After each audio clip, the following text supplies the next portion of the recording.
लोगों से बदतमीजी से बात करने वाला ये रिपोर्टर आखिर है कौन? इजराइल की हसीन मंत्री को देखकर आपके होश उड़ जाएंगे। आखिर कौन है ये अभिनेत्री? किसने कोर्ट के सामने कबूली थी वेश्यावृत्ति की बात? और बैंडिट क्वीन फूलन देवी के आत्मसमर्पण के लिए एसपी ने रख दिया था अपने बेटे को गिरवी। और समुद्र के पानी से कैसे तैयार किया जाता है नमक, बताएंगे आपको ऐसे ही कई रोचक जानकारियों के बारे में। बस आप वीडियो के अंत तक हमारे साथ बने रहिए। नंबर 1, कोरोना के कारण लगे लॉकडाउन के दौरान एक रिपोर्टर की वीडियो सोशल मीडिया पर काफी वायरल हो रही थी, जिसे देखकर पहले तो लोगों को लगा कि ये कोई असली रिपोर्टर है, लेकिन असल में ये एक अभिनेता है। बिहार के रहने वाले हर्ष राजपूत अपनी पढ़ाई पूरी करने के बाद आंखों में कई सपने लेकर दिल्ली आ गए थे। उन्होंने दिल्ली में सरकारी नौकरी की तैयारी शुरू कर दी, लेकिन एक दिन वे थिएटर देखने गए और उन्होंने एक्टिंग में अपना करियर बनाने का फैसला किया। थिएटर में पैर जमाने के बाद हर्ष मुंबई गए और छोटे मोटे रोल करने लगे, लेकिन कोरोना के कारण उन्हें अपने गाँव लौटना पड़ा। हर्ष ने गाँव आकर अपना यूट्यूब चैनल खोला। शुरू में उनके यूट्यूब चैनल पर अच्छे व्यूज आ रहे थे, लेकिन धीरे धीरे उनका चैनल ठप्प पड़ने लगा। हालात इतने बुरे हो गए कि हर्ष के पास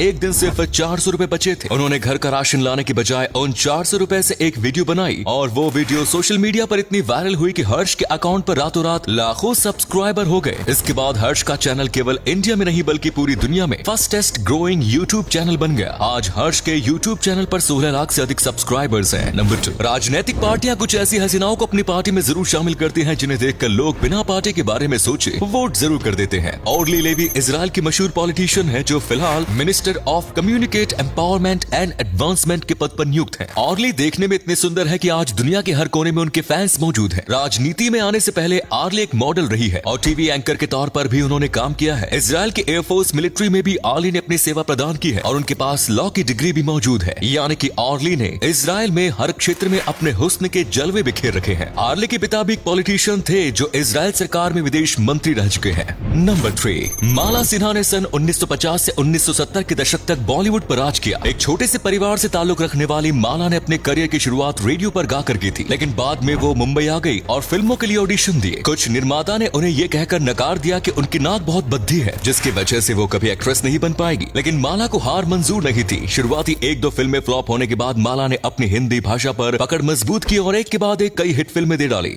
उन्होंने राज कपूर, शम्मी कपूर, देवानंद, धर्मेंद्र, मनोज कुमार सहित अपने दौर के सभी बड़े अभिनेताओं के साथ काम किया और बहुत पैसा कमाया। एक दिन इनकम टैक्स की रेड पड़ी और उनके घर से 12 लाख रुपए बरामद हुए। 1970 के दशक में ये बहुत बड़ी रकम थी। कोर्ट में जब पूछा गया कि उन्होंने ये पैसा कैसे कमाया तो माला ने जवाब दिया कि वेश्यावृत्ति के जरिए उन्होंने ये पैसा कमाया है। इसके बाद कोर्ट ने जब्त की गई रकम अभिनेत्री को वापस लौटा दी, लेकिन सच क्या है ये आज भी एक राज बना हुआ है। नंबर 4, रोजाना हम जो नमक खाते हैं वो हमें समुद्र के पानी से प्राप्त होता है, लेकिन समुद्र के पानी से इतना नमक कैसे निकाला जाता है, चलिए जानते हैं। सबसे पहले समुद्र के पानी को बड़े बड़े कंटेनर से एक जगह लाया जाता है और खुले आसमान के नीचे नमक डाल दिया जाता है। सारा पानी धूप में सूखने के बाद नीचे केवल नमक रह जाता है। इस नमक को फैक्ट्री में ले जाया जाता है जहां इसे प्योरीफाई किया जाता है और फिर ग्राइंड किया जाता है। इसके बाद एक बार फिर पानी की धार से नमक के साफ किया जाता है जिससे सारे कंकड़ या अन्य कूड़ा हट जाए। अब नमक में से पानी को अलग कर अच्छे से सुखा लिया जाता है। इसके बाद नमक जब सूख जाता है तो उसमें आयोडीन और कुछ अन्य केमिकल्स मिलाए जाते हैं, जिसके बाद उन्हें पैक कर बाजार में बेचने के लिए रवाना कर दिया जाता है। नंबर 5, कई बार जिंदगी ऐसे मोड़ पर आ जाती है जहां से बचने के सभी रास्ते बंद हो जाते हैं और फिर इंसान को अपना रास्ता खुद बनाना पड़ता है। सन 1996 में पंजाब के रहने वाले प्रदीप सैनी और विजय सैनी बार बार पुलिस कार्रवाई से परेशान होकर देश छोड़ने की प्लानिंग कर रहे थे, लेकिन बाहर जाने के लिए उनके पास पैसे नहीं थे। इसके बाद दोनों दिल्ली आए और लंदन जाने वाले ब्रिटिश एयरवेज के विमान के लैंडिंग गियर्स में बैठ गए। ये विमान 40,000 फीट की ऊंचाई तक उड़ता है और लंदन तक जाने के दौरान बीच में -7 डिग्री तापमान का सामना भी करना पड़ता है। इन प्रदीप और विजय को करना था, लेकिन लंदन पहुंचने के बाद जब कैप्टन ने लैंडिंग गियर्स खोले तो विजय सैनी 2000 फीट की ऊंचाई से नीचे गिर गए। उनकी मौत शायद पहले ही हो चुकी थी, लेकिन प्रदीप जब लंदन पहुंचे तो वे जिंदा थे। कुछ दिन के उपचार के बाद प्रदीप ठीक हो गए, लेकिन लंदन में वे अवैध तरीके से घुसने के आरोप में उनके ऊपर 18 साल तक मुकदमा चला। अंत में प्रदीप बरी हो गए और आज उनके पास लंदन की नागरिकता भी है, लेकिन प्रदीप इसमें भी अपनी हार बताते हैं क्योंकि वे अपने भाई को खो बैठे। नंबर 6, आज दुनिया में कई ऐसे देश ग्रीन एनर्जी के बारे में बात तो करते हैं, लेकिन 100%